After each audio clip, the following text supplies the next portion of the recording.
বিদেশ আসার আগে সবারই স্বপ্ন থাকে এই বিদেশে এসে 2 মাসের ইনকামের টাকা দিয়ে ভালো একটা দামি ফোন কেনার। কিন্তু এই প্রবাসে আসার পরে হয়তো মাসে অনেক টাকা ইনকামও করা যায়, কিন্তু সেই স্বপ্নটা স্বপ্নই থেকে যায় এই প্রবাসীদের।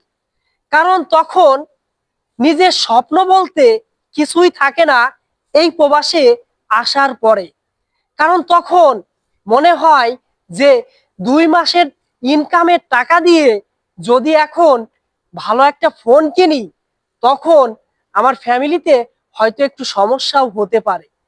তার জন্য ফ্যামিলির দিক তাকিয়ে নিজের স্বপ্নগুলো বিসর্জন করতে হয় এই প্রবাসীদের।